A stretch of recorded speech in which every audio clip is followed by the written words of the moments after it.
Hello, and welcome to another edition of SoCo Chat, a podcast where we hear from county leaders, discuss the latest news, and talk about all things related to our wonderful corner of California known as Sonoma County. My name's Ted Apple. I'm a communications specialist with the County of Sonoma, and I'm sitting in for your regular host, Paul Gullickson. He'll be back next week. But today, we're going to talk about the county's safety net. When people fall on hard times, the Sonoma County Human Services Department is there to soften their landing and help them get back on their feet. Our guest today is Angela Struckmann, who oversees the county's safety net services as director of the Human Services Department. Before we get to our chat, I want to start with the trivia question for the week. Every summer in July, some of the wealthiest and most powerful men in the country fly into Sonoma County for a 2-week encampment in Bohemian Grove. Here's the question.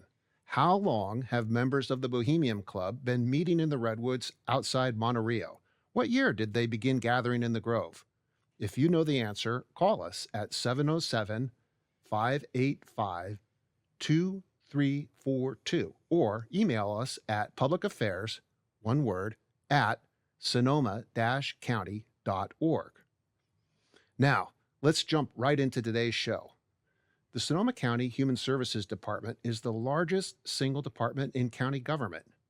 Every day, its services support the health, safety, and well-being of more than 150,000 people. That's nearly 1 out of 3 residents in Sonoma County.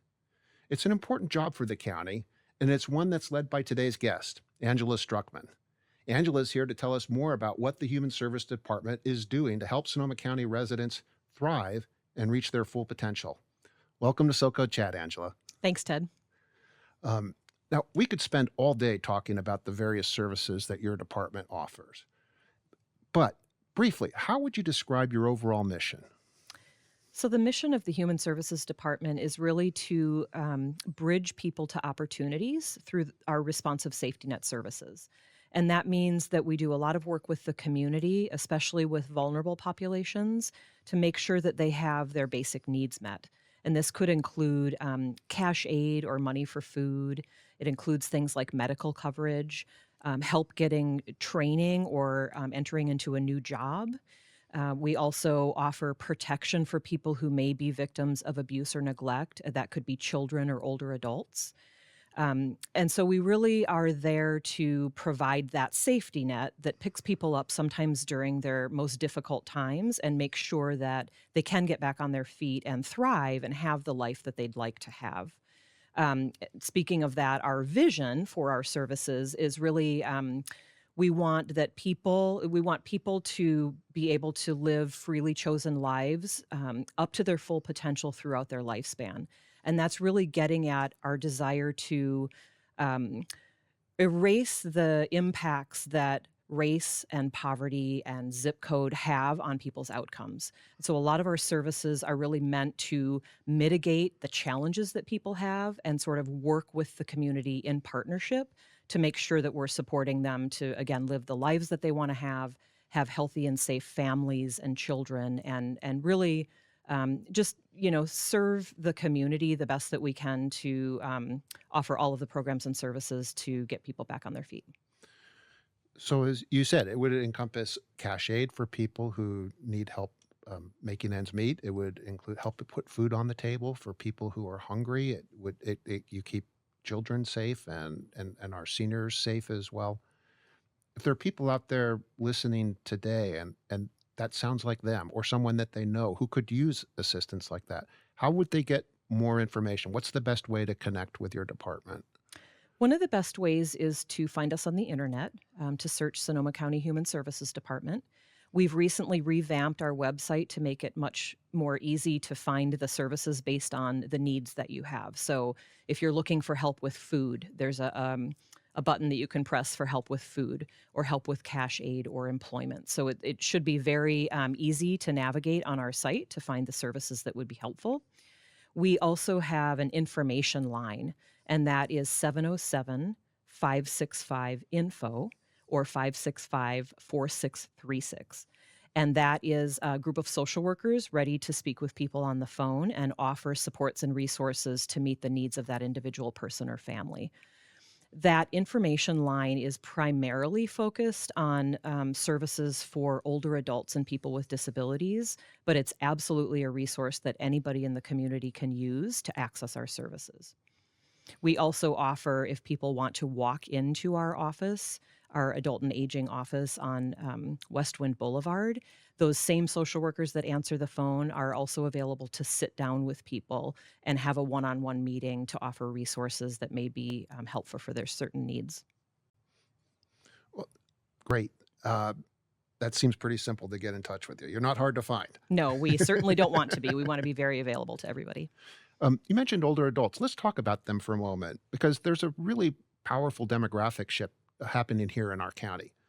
While the county's overall population shrank 3% over the last decade, the number of people aged 60 or older grew and grew 22%.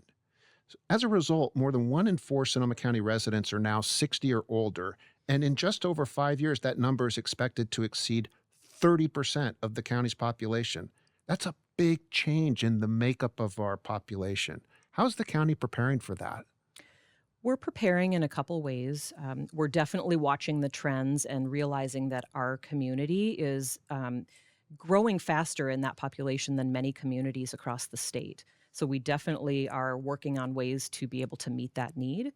One of them is creating a local master plan for aging. The state of California created a master plan for aging for the entire state that they launched in January of 2021. So, building on that, we are creating a plan for our own community that ties to and supports the statewide plan. And we are doing that by integrating community voice into that planning process. So, we do have a committee that's currently working on putting that plan together. There are at least 24 community members on the committee so that we're making sure that it's very representative of the community that we serve. And they are working to put together a local plan, which we're set to launch this fall. And that will help us serve not only the older adult population, but make Sonoma County a place where all ages can thrive and age in place. So hopefully most of the people living in Sonoma County will stay and age and become older adults at some point. And we want to create a system that supports people through that whole process, and especially as older adults, that we have a robust system in place as that population grows. Another thing that we're doing is we have become an aging and disability resource hub for this area. That's a designation that we've received. And that means that we're creating a no wrong door system for the older adult population and people with disabilities. That's partially why we have that 565 info phone number. That's part of that resource hub. And it really means that we are working with our community partners to create a no wrong door system for people to access older adult services and services for people with disabilities in conjunction with our community partners. So if somebody comes to our hub, to our adult and aging building, or calls that info number, they are getting a very comprehensive and robust service delivery system that includes a close connection with our nonprofit partners so that we can make sure that that no wrong door is available for anybody who needs services. Now, I think I know what you mean by that, but I just want to make sure that I understand that. When you say no wrong door, it means that whatever door they knock on to try to contact you or the department or our partners, that they will be connected to the services that they need, regardless of whether that is directly provided by that entity? Is that is Absolutely, okay? yes. We want individuals or families to be able to come into any one of our buildings and be able to get connected to the services that they're looking for or that they need. Um, we have about 8 locations across the county, and each of them do a little bit different service delivery. But as much as possible, we're trying to make it so that someone can come through any door for human services. And if that service isn't available right at that location, there is a connection and a warm handoff to the right person. We don't want people retelling their stories. We don't want people to have to get back in the car or on the bus and travel to another location because that's a big burden for people who are often in crisis. So you don't have to be an expert in how county government works to figure out how to access your services. You meet people where they're at. Absolutely. And we're Okay. also doing that by opening the satellite offices around the county. That's Mhm. been a board priority, and we are providing now eligibility services in the Sonoma Valley for Medi-Cal and CalFresh. We are on the verge of having human services staff located at the Guerneville satellite office. That will happen later in August. And then eventually we may be located in Cloverdale as well. And we do have our Petaluma office, which has been in existence for over 6 years now. So we are definitely looking to get more into the community. There's something that you're doing that I think is really interesting, and I want to learn more about it. You've launched an initiative to make the Human Services Department a trauma informed organization. What exactly does that mean? And why are you undertaking this cultural shift? So oftentimes the individuals and families that we're working with have had a lot of trauma, and they're not coming to our door because their life is going well. They're coming to our door because they're struggling with something. They need some extra assistance to really make ends meet and to allow their family to thrive. And realizing that, we want to make sure that our system of service delivery understands the effects of trauma on individuals and families, and that the way that we provide our services is both understanding of that experience, and also doesn't re-traumatize people. So the no wrong door approach is one way that we can go towards a trauma-informed system where we don't have people retelling stories of trauma and struggle over and over and over again to different employees doing different programs. Um, it's really a way of looking at not what is wrong with somebody, but what happened to somebody. Mm. That's really the philosophical shift. Is how can we understand the experiences that someone has had and make sure that we're responding to those experiences in a way that is supportive and understanding and with empathy. And in the same vein with our staff, everybody goes through trauma, including our staff. And we want to create a culture in human services that also recognizes and values and supports the traumas that our staff go through. That can be the trauma of the stories that they hear from the clients that they're working with. It can be community trauma from fires and other disasters that we've had. And so just creating a system both for our staff and for our community that understands the effects of trauma, supports people through it, and um, values and cherishes and empathizes with them in a way that actually doesn't re-traumatize them.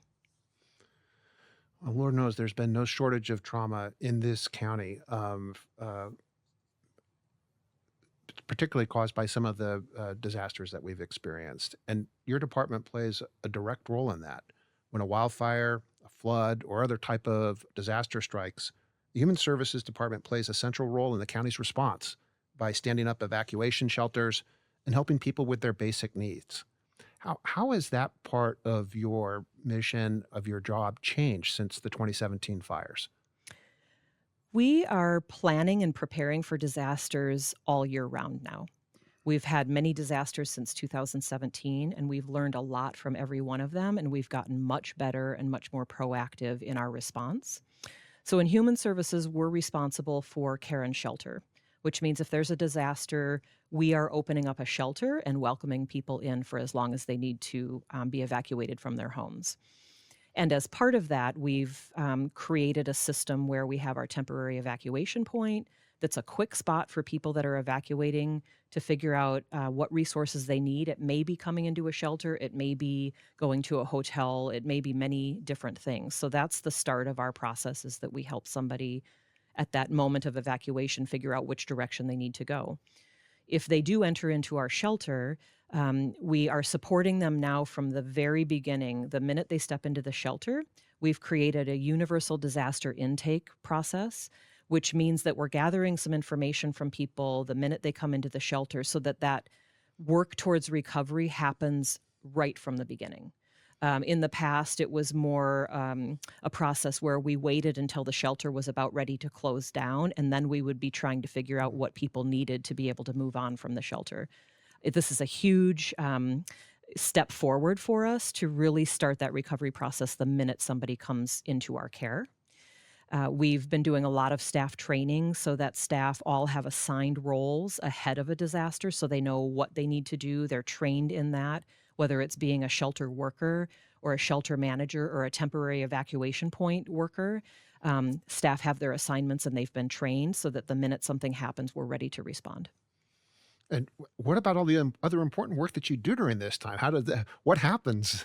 That doesn't go away. That does not go away, and sometimes for some of our services, it even increases during a disaster because Yeah. we are a safety net. Yeah. And so we do have staff whose assignment during a disaster is actually to continue core services, and that's our continuity of operations plan. So we have staff earmarked to just continue to get our services out during a disaster, and then the staff that are not needed for that then go in and staff those shelters and help people recover.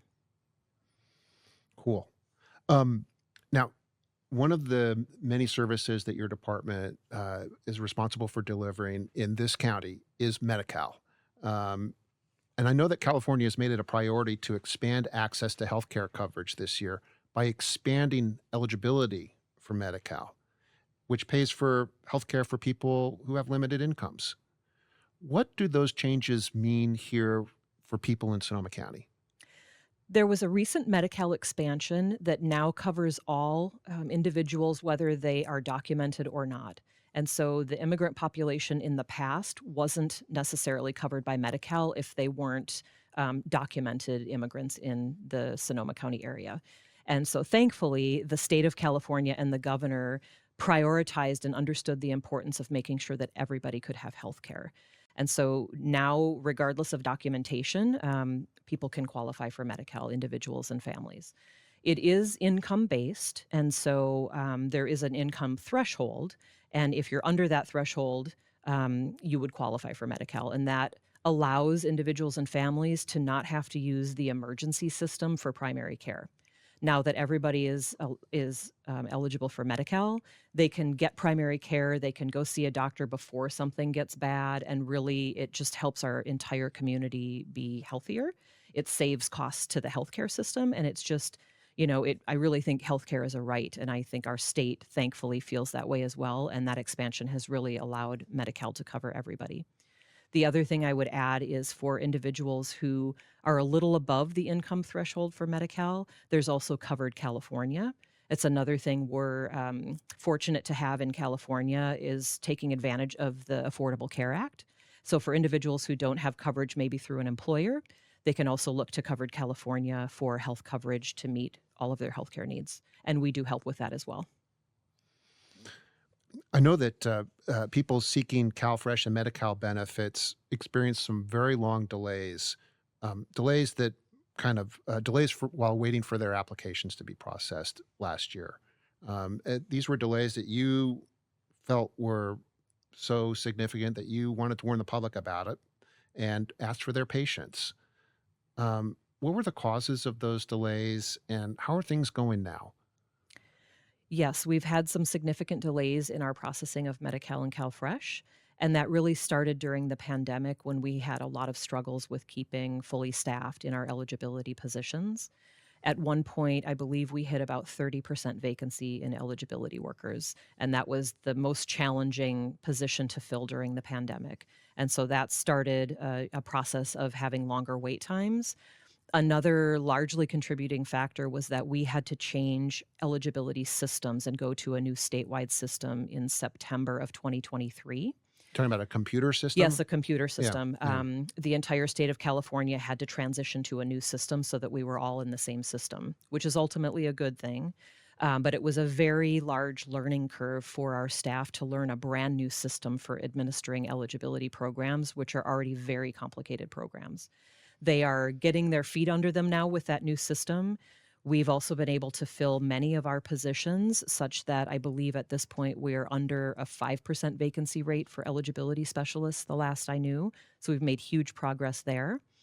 One other contributing factor was that during the pandemic, there were a lot of flexibilities allowed for benefits processing through the state. We didn't have to necessarily do all of the interviews and all of the verifications that we had to do prior to the pandemic.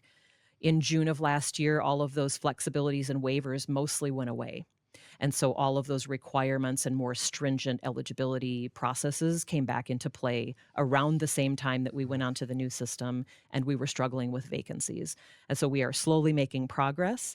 We're still not where we want to be with our wait times, But the staff in economic assistance are working very hard and very dedicated to providing great service to the community, and we are continuing to make progress in that area. Well, that's great news that that you're making progress. And is there a message that you want people to know about what they should expect when they come to seek help? At this point, there are still significant waits, whether it's on the phone or coming to person in person to the office.